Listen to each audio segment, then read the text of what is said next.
We're diving into the nature of aura, described as a mysterious crystallization that tears steel and even cuts magic, with the explicit claim that nothing can neutralize it. However, the narrative shifts, revealing a shocking truth: someone bit down on that very aura and didn't receive a single scratch. This incredible resistance suggests Keel's body itself might be a mystery, capable of withstanding such an inexplicable force. The scene then transitions to a quiet campfire, prompting the question: so, what exactly happened?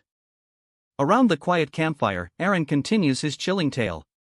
He reveals that his entire kingdom was mysteriously replaced by something, and by the time he and the princess understood what was happening, it had already collapsed. Keel realizes this is why they had to flee, with Aaron confirming they would have been replaced themselves if they stayed. He then states this strange distortion began roughly a year ago, sparking a look of surprise from Keel. Keel processes the significance of a year ago, wondering if it's more than just a coincidence.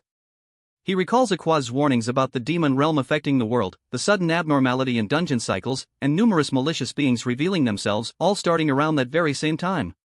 Keel then remembers a strange encounter during a past quest, involving a mysterious individual and a defeated monster, now questioning if it was all connected.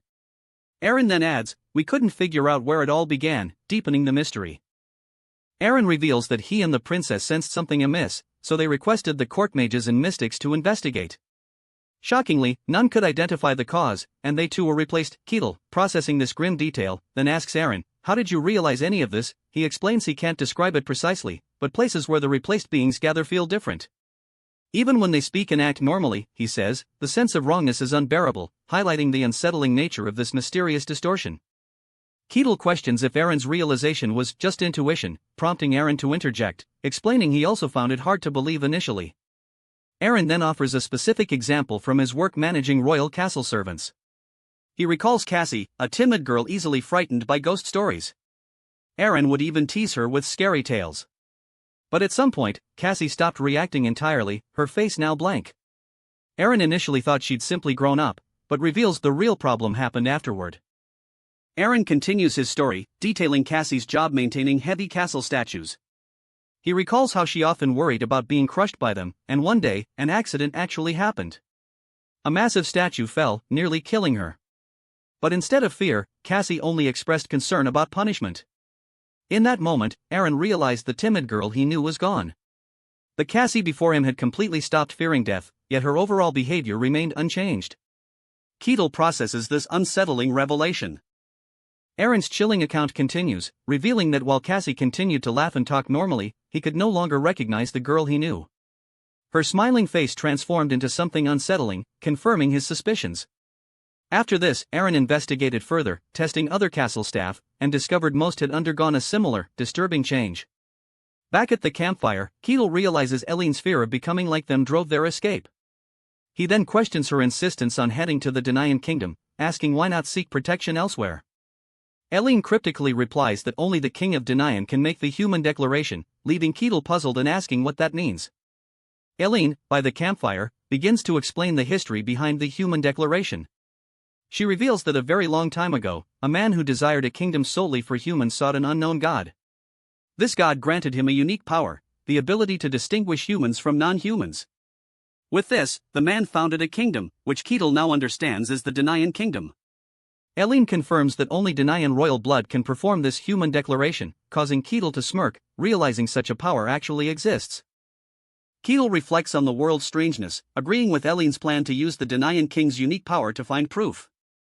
Eileen, sensing his deep involvement, asks if he's truly okay with this. Keel, with a confident smirk, assures her that nothing changes, and he will simply continue their escort as promised. Overcome with gratitude, Eileen thanks him profusely, promising to grant him anything you desire once their mission is complete. Keel, with a confident smirk, accepts Eileen's heartfelt gratitude, telling her, "All right, I'll look forward to it." Eileen looks relieved, but Aaron appears visibly shocked by her words. Later, under the starlit night, the conversation takes a turn as Tower Master Lich, Patrick, directly questions Keel, asking, "Lord Keel, do you believe her?" Keel, with an intense gaze, admits he's not certain, but acknowledges that the possibility exists, leaving the full extent of his conviction unclear. Patrick continues his intense questioning of Keel. He points out Keel's past encounters with the Blue-Green Knights confirm their humanity, a point Keel acknowledges with "I think the same."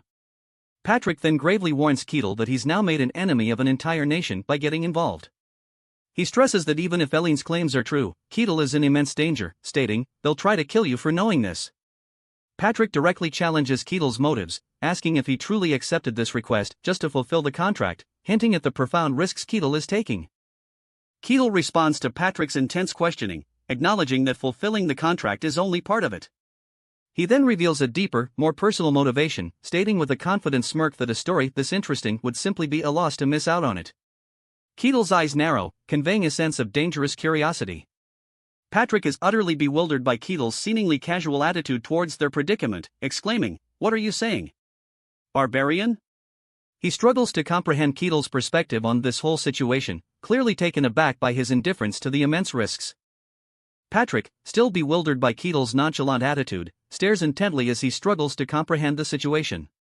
He presses Keel, exclaiming, "Is just entertainment to you?" Keel then turns, a chilling smirk spreading across his face, his eyes glowing an intense purple, revealing pointed, almost predatory teeth. He responds with a dangerous glint, "What more do you need than that?" leaving Patrick to fully grasp the unsettling nature of Keel's motivations and his profound, almost terrifying, curiosity.